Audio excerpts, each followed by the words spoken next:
Pag pumunta kayo dito sa Canada, mag-i-invest talaga kayo sa winter tires kasi based on my experience, ibang iba talaga yung naka winter tires na hindi.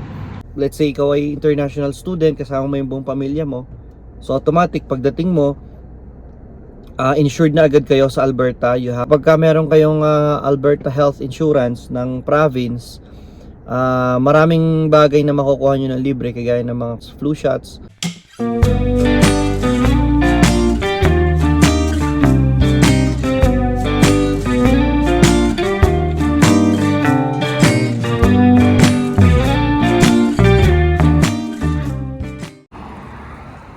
Hello guys, gusto kayo? So ako ay pupunta ngayon sa Costco. Babalik ako doon kasi ibabalik ko yung sasakyan para sa retorque. Last week galing ako ng Costco, kumuha ako ng isang set ng winter tires. Bigat sa bulsa.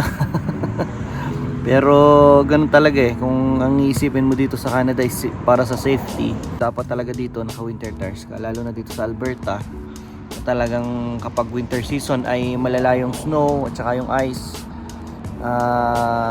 dapat talaga naka winter tires ka. Pag nagsimula ng pumatak yung mga dahon na yan, at anytime babagsak na rin yung snow. Nakikita ko nga dun sa mga stories ko, 1 year ago at saka 2 years ago, yung ganitong date sobrang lamig na. Nakakapagtaka nga ngayon kasi kung titingnan nyo yung weather, sobrang init, hindi masyadong malamig. Nakita ko yung my day ko 2 years ago, October 10. Ito yung first na patak ng snow dito sa kauna-unahang snow na experience namin dito sa Canada 2 years ago. Ngayon mukhang malabo pa talaga guys. Pag pumunta kayo dito sa Canada, mag-i-invest talaga kayo sa winter tires kasi based on my experience, ibang iba talaga yung naka winter tires na hindi. So yung kinuha ko is yung Bridgestone Blizzak na gulong. So nagustuhan ko to kasi nung nag-inquire ako last time, marami rin akong inikutan C-Tire, Costco. So ito pinahawak sa akin nung natuwa ako kasi talagang sobrang lalalim ng spikes niya. Ayan, ganyan ang guys ang winter tires. So, makikita nyo ibang iba kasi ang dami niyang guhit, ang dami niyang ganyan, spikes na ganyan. Ayan kakaiba yung tread niya, hindi lang siya basta pabilog. So yan ganyan guys, kumakapit talaga mabuti sa yelo yan. Ito yung kinuha ko, yung not studded. Meron kasi guys nito yung studded, yung tinatawag yung nalalagyan ng metal. Yung nilalagyan ng metal, pag yun talaga yung gulong mo, talagang matindi yun, mas matindi pa lalo yun sa kapit sa yelo. Pero ito, swak na to. Napakalaking bagay na yan guys, yung ganyan. Ang nagustuhan ko dito, hindi nga daw ito tumitigas basta. Malambot siya, ibig sabihin mas makapit siya sa snow and sa ice kapag ka winter season. Ayan. So isang set yan, 4. Namili ako kung Michelin o ito. Ngayon sabi naman sa akin nung nandun sa Costco, kung tsaka sa C-Tire, kung ang gamit mo naman ng winter, ng sasakyan sa winter ay hindi naman yung talagang sobrang malalayo yung binabiyahe mo, okay na tong ganito. Kasi ang kagandahan sa kanya, malambot. Ngayon kung tawag dito, kung sobrang malakas kang gumamit at malalayo yung binabiyahe mo ng winter, parang mas madali siyang mauubos. Pero kung hindi naman at talagang gusto mo lang is for safety, mas maganda to kasi mas malambot, mas malakas kumapit. Pag sa Costco ka kasi kumuha, pag member ka, yung kabit libre na. Yung pagpapakabit kasama na siya, kumbaga. And then naka-promo siya. Pinakabit ko siya noong October 5. So bali dito sa Costco, ang nangyari nung nag-inquire ako, nung nakita ko na yung price is mas okay dito, ibinok na nila ako for installation. So sinit nga nila ng Thursday, October 5:15 PM. Pero 5 PM nandun ako sa sabi nila 15 minutes early. Kasi doon usually ang nangyari, parang ipapark mo lang yung sasakyan sa labas ng parking ng Costco. doon mismo sa spot kung saan yung pinapark yung mga magpapaservice sa tire center nila. So katas pupunta ka sa loob, tapos ibibigay mo yung susi mo. Tapos inform ka na lang nila, mag-aantay ka na lang 1 hour, 1.5 ganyan. Tapos inform ka na lang nila kung tapos na yung sasakyan. Pero ako, ang ginawa ko, pinanood ko. Lumabas talaga ako pagkabigay ko ng susi ko. Lumabas talaga ako, tapos tiningnan ko kung paano yung paggawa nila. So ito yung resibo ng kinuha kong gulong, Bridgestone Blizzak ang tatak niya, 235 by 65 by 18. Ayan. So ayan na, no charge tire installation na siya pag member ka at pag kumuha sa kanila. Pinakabit ko na nga lang pala siya sa sa existing ko na rims. Yun, hindi na ako kumuha. Bala kasi sana namin kukuha kami ng steel rim, pero naisip namin, sabi namin wag na. Kabit na lang muna namin dito for the meantime. Siguro kung sa future magkapera, saka na lang kami kumuha ng mags na kakabitan namin nung summer tires namin. So 299 or 300 ang apat, that's 1,199. Yung tire levy, pa-comment na lang kung ano po ibig sabihin ng tire levy. $16 yung charge. But dahil naka-promo yung Bridgestone na gulong na to for $100 na discount, yung 1,215 naging na lang 1,115. And then tax is 55. So yun. Then after nila install, at ninote din nila dito sa papers na for your safety, please return for torque check after 40 kilometers of driving. So ngayon, hindi lang 40, naka 60 kilometers na ako. Ibabalik ko na sa kanila para sa retorque, no? Para mahigpitan nila yung gulong. So experience ko dito laging ganun kapag nagpagawa ka ng gulong, nagpakabit ka, let's say nagpa-vulcanize ka, after ganun, usually ganyang kilometers, after few kilometers, isasabihan kanila na bumalik para ma-retorque, no? Para mahigpitan. So tara, samahan nyo ako at para mahigpitan na to. And then siguro pagbalik ay dadaan siguro ako ng Shoppers, kasi ay alam nyo na, winter season, flu season din, no? Kaya dito sa Canada, let's say ikaw ay international student, kasama mo yung buong pamilya mo, so automatic pagdating mo, insured na agad kayo sa Alberta. You will have your Alberta health insurance. So pagdating nyo dito sa Alberta, dito sa Canada, pasok na agad kayo sa Alberta Health. So ibig sabihin, insured na agad kayo. At kapag meron kayong Alberta Health Insurance ng province, maraming bagay na makukuha nyo ng libre, kagaya ng mga COVID shots, flu shots. Pipila lang kayo, magpapabook lang kayo sa mga usually kami sa Shoppers yung mga pharmacies na malapit, nag-administer sila ng mga flu shots. Libre, wala kayong babayaran. So yun, mas maganda na may flu shots kayo. Ang ginagawa namin yearly, talagang nagpapabook kami para makakuha ng flu shots. Dito na ako sa Costco ngayon. At ipinark ko na yung sasakyan natin. Usually talaga kapag meron kayong appointment, meron talaga silang designated ayan, for tire center parking only. Usually kapag meron kayong appointment dito sa tire center, papakabit kayo ng gulong. Ngayon yung mga base nila. Hi, excuse me. I came back for the torque check. Do I need to go inside? Yeah, if you haven't been inside today already, you'll have to go inside first, and then you can just park up alongside here. Okay. Or unless, is that your vehicle? No. I use the parking lot. Okay, yeah. So when Just you here? get back inside, you can park up here and then get one of ours. Okay, thank you. So, yun. Kahit pala babalik lang for the torque check, kailangan pa rin pala magpunta sa loob, sa counter, sa mismong tire center, para inform sila na you are coming back for the retorque or for the torque check. Saka natin ipapark dito sa gilid raw yung sasakyan.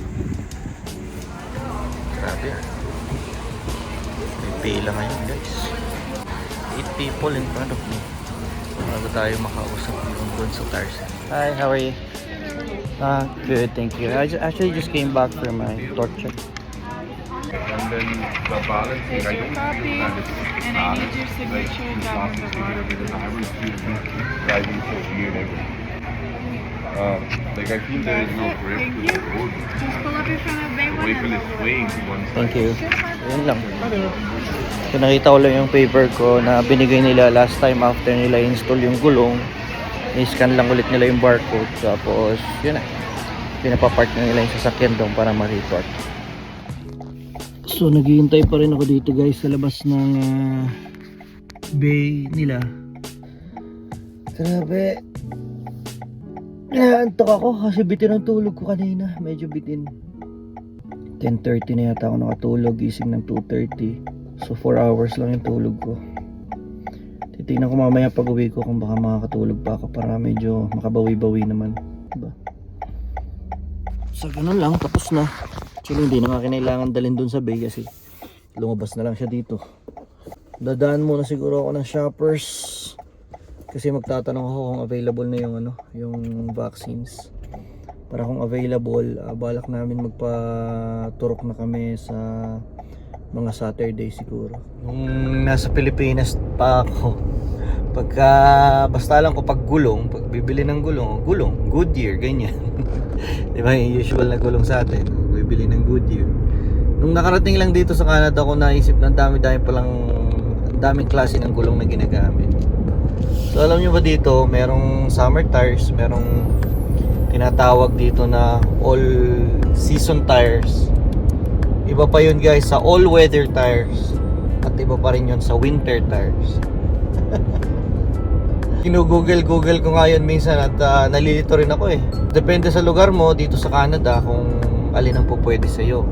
Pag nandito ka sa kagaya ng Alberta, advisable talaga dito na pag winter, gumamit ka ng winter tires. Pero meron ding iba na alam ko gumagamit lang ng all season tsaka all weather tires.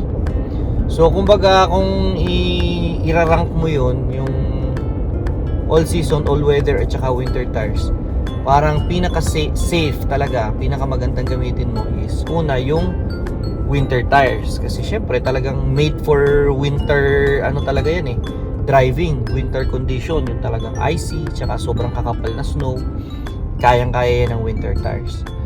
But then, ang isang option din na kung saan nakakatipid yung mga ibang car owners, ang ginagamit nila ay yung tinatawag na all-weather tires. May marking siya na parang bundok na ganoon na may mga snow. Ang kagandahan nun, pwedeng hindi mo na siya hubarin. Yun na yung gamit mo ng summer, all year round, yun na yung gamit mo. So kumbaga makakales-less ka ng tawag dito, ng gastos. Kasi kung tutuusin dito guys, nga kagaya nga nito, bili ko dito sa isang set na to.